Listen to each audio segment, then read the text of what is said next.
இயேசு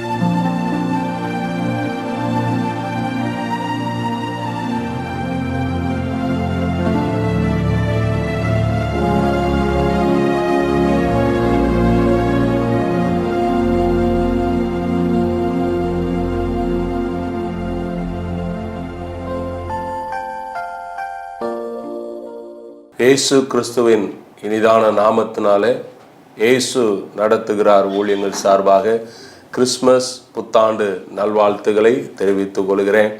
கர்த்தர் தாமே உங்களை ஒவ்வொருவரையும் ஆசீர்வதிப்பாராக. இந்த அருமையான மனமகிழ்ச்சியான இந்த நல்ல நாளுக்காக நான் ஆண்டவரை நன்றி செலுத்துகிறேன். விசேஷத்தனமாக இந்த நாட்களில் ஒரே ஒரு வசனத்தை குறித்து நான் தியானிக்கும்படியாக நான் விரும்புகிறேன். கர்த்தருடைய நாமத்திற்கு மகிமை உண்டாகட்டும்.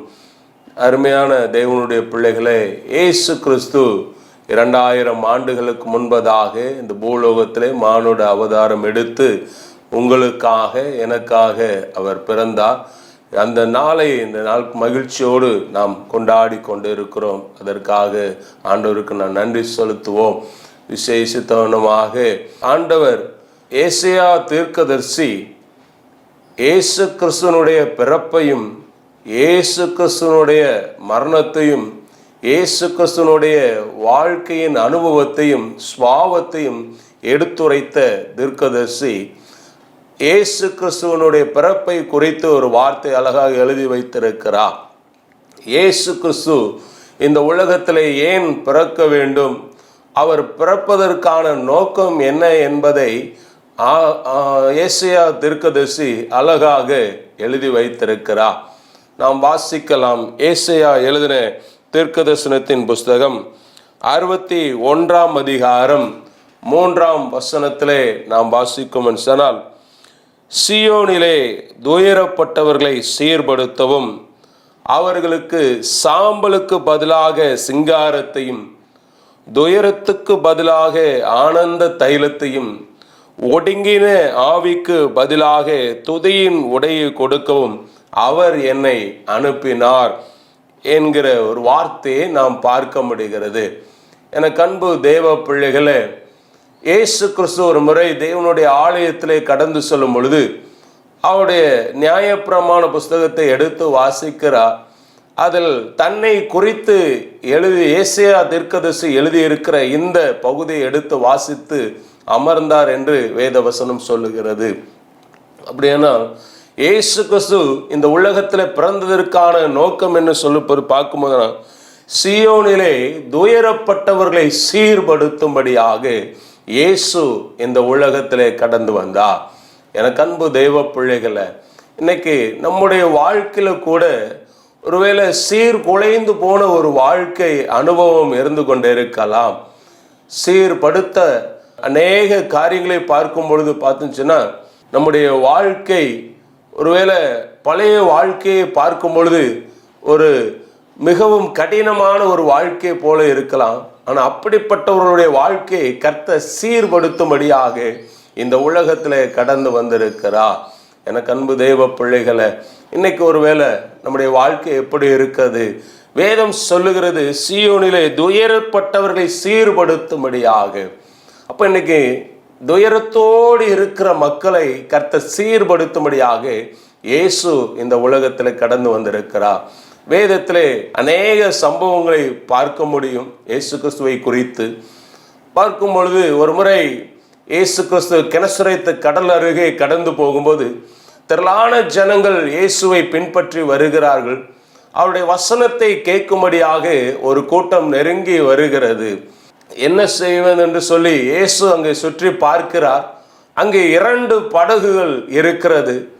அதிலே ஒரு படகிலே ஏறி அமர்ந்து இந்த தன்னிடத்தில் வருகிற ஜனங்களுக்கு தேவனுடைய வார்த்தையை போதிக்க வேண்டும் என்று சொல்லி அந்த படகிலே ஏறி நின்று பேசிக்கொண்டு இருக்கிறார். அந்த படகு வேதம் சொல்லுகிறது சீமோன் பேதுருடைய படகாய் இருக்கிறது.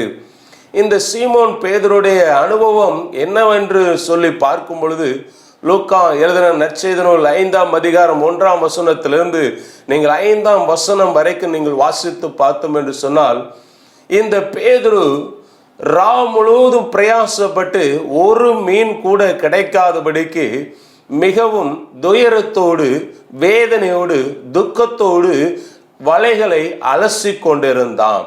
எனக்கு அன்பு தேவ பிள்ளைகளை நல்லா கவனிக்கணும். இந்த இடத்துல பார்க்கணும், வேதனையோடு துக்கத்தோடு வலைகளை அலசி கொண்டிருக்கிறான். அவனுடைய இருதயம் எப்படி இருந்து கொண்டு இருக்கிறது? துக்கத்தோடு இருக்குது. ஐயா, நான் இரவு முழுவதும் நான் பிரயாசப்பட்டு என் வாழ்க்கையில் ஒன்றுமே இல்லையே என்று சொல்லி அவன் கண்ணீரோடு, வியாகுலத்தோடு, துக்கத்தோடு அவனுடைய வாழ்க்கையில அவன் அந்த இடத்துல அலசி கொண்டு இருக்கிறதை பார்க்க முடிகிறது.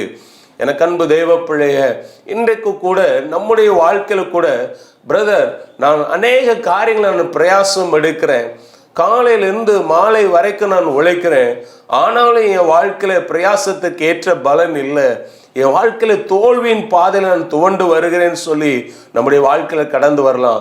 எனக்கு அன்பு தேவ பிள்ளையே, அப்படிப்பட்டவர்களுடைய வாழ்க்கையை சீர்படுத்தும்படியாக இயேசு இந்த உலகத்திலே வந்திருக்கிறார். அல்லேலூயா. எனக்கு அன்பு தேவ பிள்ளையே, ஒருவேளை இதை கேட்டுக்கொண்டிருக்கிற அன்பு சகோதரனே, சகோதரியே, ஒருவேளை உங்களுடைய வாழ்க்கையில கூட அநேக காரியங்களை பிரயாசப்பட்டு தொழிலில், வேலை ஸ்தலத்தில், ஊழியத்தின் பாதையில பலன் அற்ற ஒரு சூழ்நிலையோடு வாழ்க்கையை வாழ்ந்து கொண்டு துக்கத்தோடு அமர்ந்து கொண்டே இருக்கலாம். இன்னைக்கு உங்களுடைய வாழ்க்கையை சீர்படுத்தும்படியாக இயேசு இந்த உலகத்தில் கடந்து வந்திருக்கிறார். இன்னைக்கு ஒருவேளை துயரத்தோடு இருக்கிறீங்களா? நீங்க சோர்ந்து போக வேண்டாம், நீங்க கலங்கி போக வேண்டாம். ஏசப்பா உங்களுக்கு உதவி செய்வா. அந்த இயேசு பார்த்து சொன்னால், ஒரு பக்கம் வசனத்தை போதித்து கொண்டிருந்தாலும் இன்னொரு பக்கம் பேதுருடைய இருதயத்தை பார்த்து கொண்டிருந்தா. துயரத்தோடு நின்று கொண்டிருக்கிற இந்த பேதுருவை இயேசு பார்த்து கொண்டிருக்கிறார். அந்த இயேசு அந்த வசனத்தை பேசி முடித்த பின்பு வேதம் சொல்லுகிறது, அந்த பேதுருவை பார்த்து ஒரு வார்த்தை கூட, எப்பா நீ எவ்வளவு மீன் பிடித்த என்று சொல்லி, எத்தனை மீன்கள் உனக்கு கிடைத்தது என்று சொல்லி ஒரு வார்த்தை கூட கேட்கவில்லை. ஆண்டவர் அந்த பேதுருடைய இருதயத்தை அறிந்திருந்தா. எனக்கு அன்பு தேவ பிள்ளையே, ஒருவேளை நம்முடைய வாழ்க்கையில நம்ம சிந்தனைகளை சிந்தித்துக்கலாம். என்னுடைய பிரச்சனை இயேசுவுக்கு தெரியுமா? என்னுடைய போராட்டங்கள் இயேசுவுக்கு தெரியுமா? நான் படுகிற உபத்திரவங்கள் இயேசுவுக்கு தெரியுமா? நான் ஆண்டவரை தானே நான் ஆராதித்து கொண்டே இருக்கிறேன், நான் இயேசுவை தானே தொழுது கொண்டே இருக்கிறேன், நான் அவருக்காக நான் பிரயாசம் எடுக்கிறேனே, என்னுடைய இருதயம் இயேசுவுக்கு தெரியுமா என்று சொல்லி நம்முடைய இருதயத்தில் சிந்தித்து கொண்டிருக்கலாம். இயேசு உங்களுடைய இருதயத்தை அறிந்திருக்கிறார். இந்த பேதுருடைய இருதயத்தை அறிந்ததுனால இந்த பேதுரு தனக்காக தன்னுடைய வசனத்தை போதிப்பதற்கு தன்னுடைய படகை கொடுத்த இந்த பேதுருடைய இருதயத்தை இயேசு பார்த்தா. துயரத்தோடு நின்று கொண்டிருக்கிற இந்த பேதுருடைய இருதயத்தை பார்த்து ஆண்டவர் சொன்னார், மகனே, நீ ஆழத்தில் தள்ளி கொண்டு போய் உன் வலையை போடு என்று சொல்லி ஆண்டவர் அங்கே கட்டளையிடுகிறார். எனக்கு அன்பு தேவ பிள்ளைய பாருங்க, இந்த பேதுரு ஆழத்துல தள்ளி கொண்டு போய் கர்த்தருடைய வார்த்தைக்கு கீழ்ப்படிந்து வலையை போடுகிறான். ஆண்டவர் இடத்துல அங்க அற்புதத்தை பெற்றுக்கொள்ளுகிறான். அந்த பாரு ஒரு மீனு கூட கிடைக்கல. ஆனா அவனுடைய வாழ்க்கையை பார்க்கும்போது நிறைய படகு, நிறைய மீன்கள் அவனுடைய வாழ்க்கையில கிடைக்கிறது. கர்த்தர் ஸ்தோத்திரம். நான் பார்த்து அவனுடைய இருதயம் மகிழ்ச்சி ஆகுது. அது மாத்திரமல்ல, உள்ளம் பூரிப்படைகிறது. ஐயோ இவ்வளோ மீன்களா என்று சொல்லி பூரிப்படைகிறது. எனக்கு அன்பு தேவ பிள்ளைகளை, இன்னைக்கு ஒருவேளை வாழ்க்கையில பார்க்கும்போது அன்றைக்கு பேதுருடைய வாழ்க்கை சீர்குலைந்து போன ஒரு இருதயத்தோடு நின்று கொண்டிருந்தான். ஆனா அவனுடைய வாழ்க்கையை கர்த்தர் மாற்றினார். அன்றைக்கு அவன் நினைத்திருப்பான், அவனுடைய வாழ்க்கையில நினைத்திருப்பான், என்னை குறித்த நோக்கம் என்ன இருக்கிறது, என்னை குறித்த எதிர்கால திட்டம் என்ன என்பது என்று அவனுடைய இருதயத்தில் சிந்தித்து கொண்டிருப்பான். ஆண்டவர் அவனை ஆசீர்வதித்ததோடு மாத்திரமல்ல, அவனுடைய வாழ்க்கையை சீர்படுத்தினதோடு மாத்திரமல்ல, அவனுடைய வாழ்க்கையில தேவன் ஒரு திட்டத்தை கொடுத்தா. பேதுருவே, இதுவரைக்கும் நீ மீனதாபா பிடிச்சிருந்த, இனிமே நான் உன்னை மனுஷனை பிடிக்கிறவனாய் மாற்றுவேன் என்று சொல்லி ஆண்டவர் தன்னுடைய திட்டத்தை அந்த இடத்துல வெளிப்படுத்துகிறார்.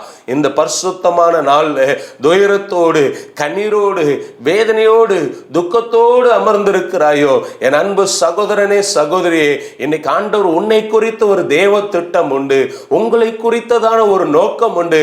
ஒருவேளை வாழ்க்கையில எல்லாவற்றையும் நான் இழந்து போய் நிற்கிறேனே, நான் துயரத்தோடு இருக்கிறேனே, நான் கண்ணீரின் பாதையில சூழ்நிலையில இருக்கிறேனே, எதிர்காலத்தை குறித்து ஒரு கேள்விக்குறியோடு நான் இருக்கிறேன் என்று சொல்லி ஒரு கலங்கின ஒரு இருதயத்தோடு இருக்கலாம். உங்களுடைய வாழ்க்கையை கர்த்தர் சீர்படுத்த போகிறா. உன்னுடைய எதிர்கால வாழ்வை கர்த்தர் சீர்படுத்த போகிறா. உன்னுடைய குடும்பங்களை கர்த்தர் சீர்படுத்த போகிறா. இன்னைக்கு ஆண்டவராக இயேசு இன்னைக்கு அதற்காக தான் இந்த பூலோகத்தில் பிறந்தார். அன்பு மகனே, இன்னைக்கு ஆண்டவர் உங்க வாழ்க்கையில அற்புதங்களை செய்ய போகிறா. எனக்கு அன்பான தேவ பிள்ளைகளே, கர்த்தருடைய ஸ்தோத்திரம். அந்த பேதுருடைய வாழ்க்கையை கர்த்தர் சீர்படுத்தினா. துயரத்தோடு நின்று கொண்டிருந்த அந்த பேதுருவை இயேசு கிறிஸ்து சீர்படுத்தினது மாத்திரமல்ல, இன்றைக்கு வரைக்கும் இந்த பேதுருவை குறித்து பேசுகிற அளவுக்கு கர்த்தர் அவனை உயர்த்தினா, கர்த்தர் அவனை ஆசீர்வதித்தா. அவனுடைய வாழ்க்கையில எல்லா துயரத்தை மாற்றி போட்டு அவனை சீர்படுத்தினோடு மாத்திரமல்ல, தேவன் அவனை குறித்த திட்டத்தை வெளிப்படுத்தினா. இன்றைக்கு சகோதரனே, சகோதரியே, இன்னைக்கு ஆண்டவராக இயேசு கிறிஸ்து இந்த பூலோகத்தில் பிறந்தது ஒரு நோக்கம் உண்டு. அதே போல இந்த பூலோகத்தில் கர்த்தர் உங்களை கொண்டு ஒரு நோக்கம் உண்டு, உங்களை கொண்டு ஒரு திட்டம் உண்டு. எனக்கு அன்பு சகோதரா, சகோதரியே, என் வாழ்க்கையில் என்ன எதிர்காலம் என்னவென்று சொல்லி கேள்விக்குறியோடு ஒரு கேள்வி கேட்டுக்கொண்டிருக்கலாம். இன்னைக்கு உன்னுடைய வாழ்க்கையில ஒரு திட்டம் உண்டு. நீங்க மறந்து போக வேண்டாம். கர்த்தர் ஸ்தோத்திரம். 2013ஆம் வருஷத்துல நான் சென்னை பட்டணத்துல 15 வருடமாக சென்னையில இருந்திருந்தேன். கர்த்தர் ஸ்தோத்திரம். பார்த்தீங்கன்னா திடீர் என்பதாக வாகனத்துல போய்கொண்டு இருக்கும் பொழுது ஆக்சிடென்ட் ஆகி என்னுடைய இடது கை எலும்பு முறிந்து போனது. சுய நினைவை இழந்து மருத்துவமனையில அனுமதிக்கப்பட்டிருந்தேன். கர்த்தர் ஸ்தோத்திரம். கிட்டத்தட்ட ஒரு 5 மணி நேரம் கழித்து என்னுடைய சுய நினைவு திரும்ப வந்தது. நான் மருத்துவமனையில் படுத்திருக்கும் போது நான் எங்கே இருக்கிறேன் என்று சொல்லி கேள்விக்கணைகளோடு எழுந்திருக்கும் போது இடதுகை சோதரம் செயலிழந்து போன ஒரு நிலைமையோடு இருந்ததை பார்க்கும்போது உள்ளம் துக்கப்பட்டது. என் இருதயம் உடைந்து போனது. கர்த்தர் சோதரம். ஆண்டோடைய பிரசன்னத்துல, ஆண்டவர் சமூகத்துல காத்து கதறி அழ ஆரம்பித்தேன். ஆண்டவரே, ஏன் ஆண்டவரே எனக்கு இந்த பிரச்சனை என்று சொல்லி கதறி அழ ஆரம்பித்தேன். எனக்கு அன்பு தேவ பிள்ளை, இப்படிப்பட்ட ஒரு நிலைமையில நான் தொழில் செய்து வந்து கொண்டிருந்த தொழில பிரச்சனைகள் வர ஆரம்பித்தது. சோதரம். பணம் வெளியே கொடுத்த பணங்கள் லாக்காகி விட்டது. எல்லாவற்றையும் இழந்து போகக்கூடிய சூழ்நிலைக்குள்ளாக நான் தள்ளப்பட்டேன். நானும் என் மனைவி, பிள்ளைகள் எல்லாரும் மிகுந்த ஒரு கடினமான ஒரு சூழ்நிலைக்குள்ளாக நாங்கள் கடந்து சென்றோம். அந்த சூழ்நிலையில பார்த்து விசேஷமா பார்த்தனா என்னுடைய பிள்ளைகளுக்கு ஒரு 5 ரூபாய் பிஸ்கட் கூட வாங்கி கொடுக்க முடியாத அளவுக்கு ஒரு தரித்திரத்தின் ஒரு நிலைமைக்குள்ளாக நாங்கள் கடந்து சென்றோம். 2013ஆம் வருஷம் கிறிஸ்துமஸ் அன்றைக்கு ஒரு 25 ரூபாய், வெறும் 25 ரூபாய் வைத்துக் கொண்டு என் பிள்ளைகளுக்கு துணி வாங்கி கொடுக்க முடியல. எல்லாவற்றையும் இழந்து ஒரு நிற்கதியாய் தேவ சமூகத்தில் நின்று கொண்டிருந்தோம்.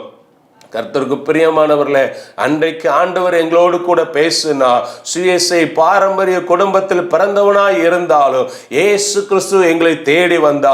இயேசு என்னை தேடி வந்தா. 5 அப்பம் 2 மீனை கொண்டு 5000 பேருக்கு மேலாக போஷித்த தேவன், நான் உன்னை போஷிக்க மாட்டேனோ, நான் உன்னை போஷிக்க மாட்டேனோ என்று சொல்லி ஆண்டவர் எங்களோடு கூட பேசினா. எங்களை வழி நடத்த ஆரம்பித்தா. அநேக சோதரம் கடைகளுக்கு மூட்டை மூட்டையாக பிரியாணி அரிசி சப்ளை பண்ண நாட்கள் உண்டு.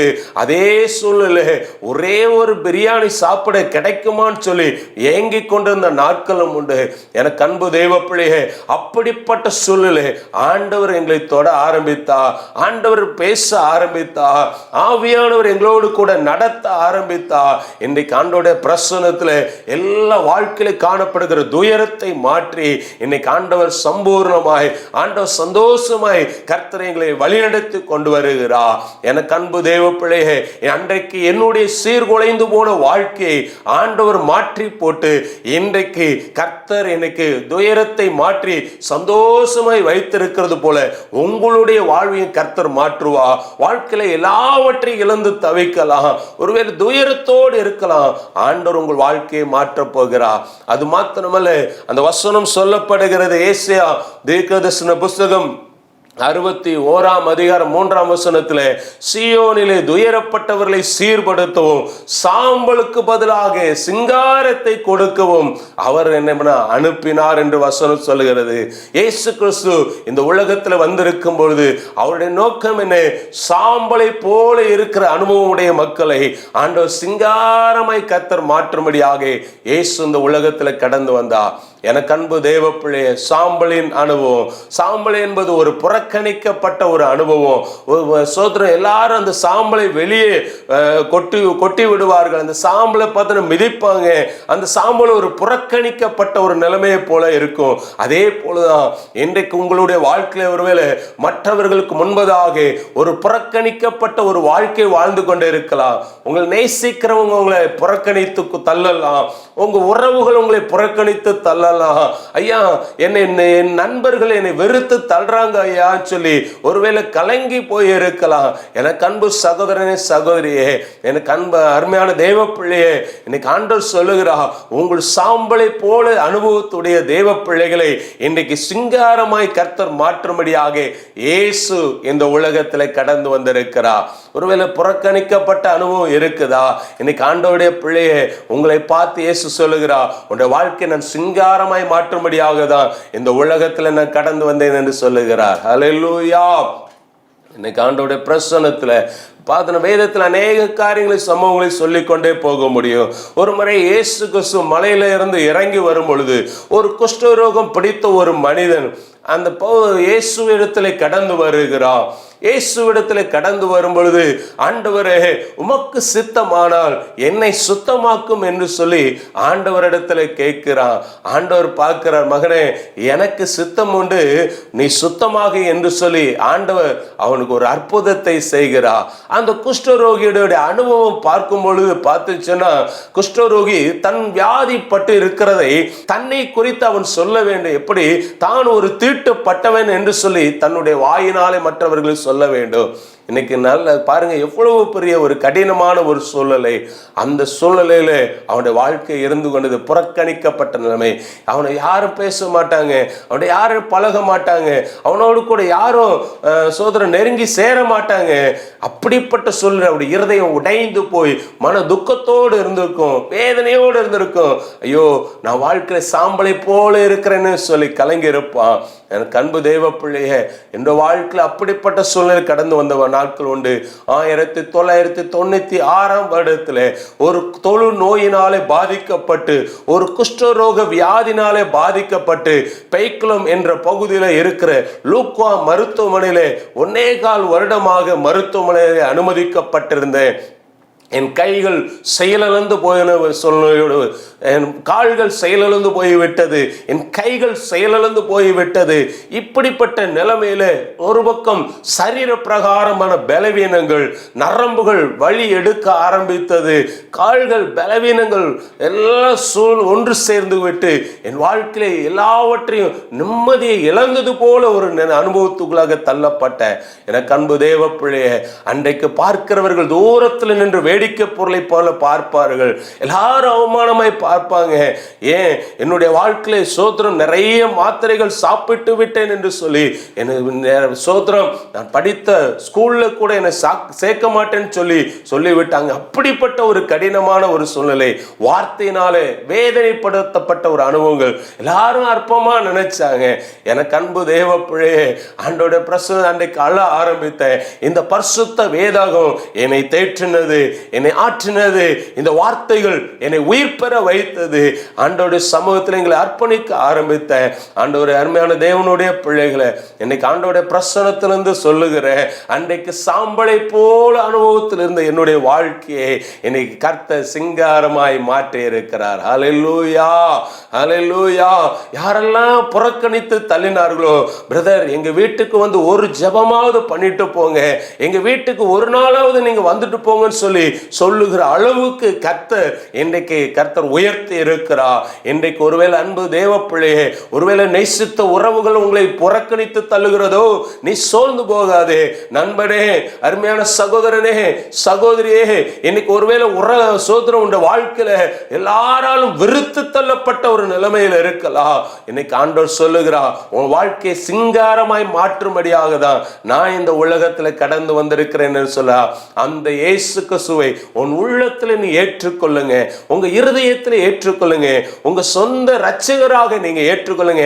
ஆண்டவரை உண்மையாய் நீங்க தேடும் போது இயேசு கிறிஸ்து உங்க வாழ்க்கையை சாம்பலை போல இருக்கிற உங்க வாழ்க்கையை சிங்காரமாய் கர்த்தர் மாற்றி வைப்பார்.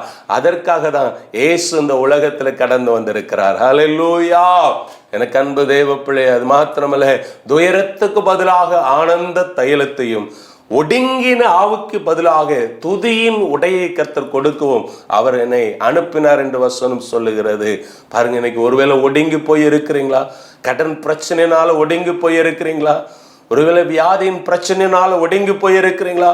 பலவிதமான மாந்திரிக போராட்டத்து நிமித்தமா ஒடுங்கி போய் இருக்கிறீங்களா? எனக்கு அன்பு தேவ பிள்ளைய, நீங்க பயப்படாதீங்க, நீங்க சோர்ந்து போகாதீங்க. இயேசு கிறிஸ்து உங்க வாழ்க்கையில ஒரு அற்புதம் செய்ய போகிறா. அதற்காக தான் இயேசு இந்த உலகத்துல கடந்து வந்திருக்கிறார். நீங்க சோர்ந்து போகாதீங்க. எனக்கு அன்பு தேவ பிள்ளைய, ஏதோ ஒரு காரியத்துல ஒடுங்கி போயிருக்கலாம். ஐயா, பல பிரச்சனைகளை ஒடுக்க பண்ணி கொண்டு இருக்கிறது. என் வாழ்க்கையில அவ்வளவு வேதனையை கொண்டு வந்து துக்கத்தை கொண்டு அடுத்த ஒரு கட்டத்திற்கு செயல்பட முடியாத லெவலுக்கு என் வாழ்க்கையில இருக்குது ஐயா என்று சொல்லி உள்ளம் உடைந்து போயிருக்கலாம். எனக்கு அன்பு சகோதரன், இயேசு ஒடுங்கின ஆவிக்கு பதிலாக துதியின் உடையை கர்த்தர் உங்களுக்கு கொடுக்க போகிறார். இதுவரைக்கும் நீ ஒடுங்கி போயிருக்கலாம். இன்றைய கர்த்தர் உன் வாழ்க்கையில் ஒரு துதியை கொடுக்க போகிறார். உங்க நாவிலே துதிக்கிற அளவுக்கு கர்த்தர் ஒரு அற்புதத்தை செய்ய போகிறார். துதிக்கிற அளவுக்கு உங்க வாழ்க்கையில் ஒரு மேன்மையை கொண்டு வர போகிறார். உங்க தொழில்ல, உங்க வேலை ஸ்தலத்துல, உங்க ஊழியத்தின் பாதையில கர்த்தர் உங்களை ஆசீர்வதித்து மேன்மைப்படுத்தி என் பிள்ளைங்களை எல்லாரும் துதிக்க வைக்கப்படியாக இயேசு கிறிஸ்து பண்ண போகிறார். ஹல்லேலூயா. அதற்காக தான் இயேசு இந்த உலகத்துல கடந்து வந்திருக்கிறார். நீங்க சோர்ந்து போகாதீங்க. இயேசுப்பாட்ட தைரியமா இருங்க. இயேசுவிடம் வாங்க. இயேசுப்போ சொந்த இரட்சகராக ஏற்றுக்கொள்ளுங்க. நிச்சயமாய் நிச்சயமாய் ஆண்டவர் உங்களை உயர்த்துவதை பார்க்க முடியும். ஏனென்று சொன்னால் அவர் இந்த உலகத்தில் அவர் நன்மை செய்கிறவராக சுற்றித் திருந்தார். இன்னைக்கு அன்பு தேவ பிள்ளைய, சீயோனிலே துயரப்பட்டவர்களை சீர்படுத்தவும், சாம்பலுக்கு பதிலாக சிங்காரத்தை கொடுக்கவும், துயரத்துக்கு பதிலாக ஆனந்த தைலத்தையும், ஒடுங்கின ஆவிக்கு பதிலாக துதியின் உடையை கொடுக்கும் இயேசு இந்த உலகத்திலே பிறந்திருக்கிறார். அந்த நற்செய்தி இன்றைக்கு நான் உங்கள் மத்தியிலே அறிவிக்கிறேன். இன்னைக்கு ஆண்டவர் உங்களுக்காக பிறந்திருக்கிறார். இயேசு இரட்சகர் உங்களுக்காக பிறந்திருக்கிறார். நீங்கள் சோர்ந்து போக வேண்டாம், நீங்க பயப்பட வேண்டாம், நீங்க திகைக்க வேண்டாம். இயேசு நிச்சயமாய் நிச்சயமாய் உங்க வாழ்க்கையில உயர்வையும் மேன்மையும் கனத்தையும் ஆண்டவர் உங்களுக்கு தருவார். நிச்சயமாய் தருவார். உங்கள் வியாதியிலிருந்து விடுவிப்பார். உங்க கடன் பிரச்சனையிலிருந்து விடுவிப்பார். உங்க நெருக்கத்திலிருந்து மாற்றுவார். அதை நிச்சயமாய் நீங்கள் காண்பீர்கள். ஒருவேளை இந்த 2024ஆம் வருஷம் முழுவதும் ஐயா, பாடுகளை நான் சந்தித்து வருகிறேன் சொல்லி கலங்கிடுறான். எனக்கு அன்பு தேவ பிள்ளையே, இந்த 2025ஆம் வருடத்துல புதிய ஆண்டிலே நீங்கள் கடந்து செல்லும்போது ஒரு புதிய அனுபவத்தோடு நீங்கள் கடந்து போக போறீங்க.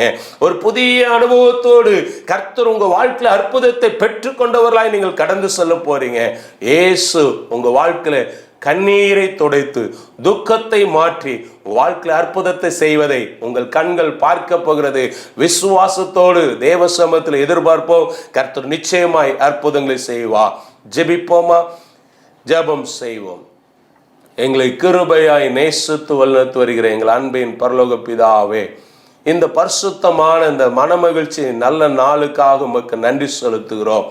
இந்த நாளில் ஆண்டவரே, சீயோனிலே துயரப்பட்டவர்களை சீர்படுத்தவும், சாம்பலுக்கு பதிலாக சிங்காரத்தையும், துயரத்துக்கு பதிலாக ஆனந்த தைலத்தையும், ஒடுங்கின ஆவிக்கு பதிலாக துதியின் உடையை கொடுக்கவும் அனுப்பினார் என்று வார்த்தையின் மூலமாய் எங்களோடு கூட பேசினீங்களப்பா. இன்றைக்கும் நீர் இந்த உலகத்தில் பிறந்த பொழுது ஒரு மகிழ்ச்சி, ஒரு சந்தோஷம் உண்டானதப்பா. ஆண்டவரே, இன்றைக்கு துயரத்தோடு கண்ணீரோடு இருக்கிற மக்களை ஆண்டவரே அன்றைக்கு நீர் விடுவித்து, ஆண்டவரை வியாதிப்பட்டவரை சுகமாக்கினீர். நீர் அற்புதம் செய்து அவருடைய வாழ்க்கையை கர்த்தர் சீர்படுத்தினீர் அப்பா. சாம்பலை போல அனுபவம் உள்ளவர்களை கர்த்தர் நீ மாற்றி சிங்காரத்தில் நீ வைத்தீர. அதே போல எனக்கு அன்பு தேவ பிள்ளை, இன்னைக்கு ஆண்டவருடைய பிரசனத்துல ஆண்டவரே அப்பா, இந்த வார்த்தைகளை கேட்டுக்கொண்டு இருக்கிற அருமையான தேவ பிள்ளைகள் உண்டப்பா, கண்ணீரோடு இருப்பவர்கள் உண்டப்பா. அவருடைய வாழ்க்கையில ஒரு மாற்றத்தை நீர் கொடுப்பீராக. துயரத்துக்கு பதிலாக ஆண்டவரே ஆனந்த தைலத்தை நீர் கொடுங்கப்பா. ஒரு விலையேற பெற்ற ஒரு அபிஷேகத்தை, விலையேற பெற்ற கிருபைகளை, விலையேற பெற்ற வரங்களை உம்முடைய பிள்ளைகளுக்கு நீர் தந்தருளுவீராக. எல்லாம் ஒடுக்குகிற எல்லா பார்வோனின் கிரியைகள் எல்லாம் அழிக்கப்படட்டும் இயேசுவின் நாமத்தினால.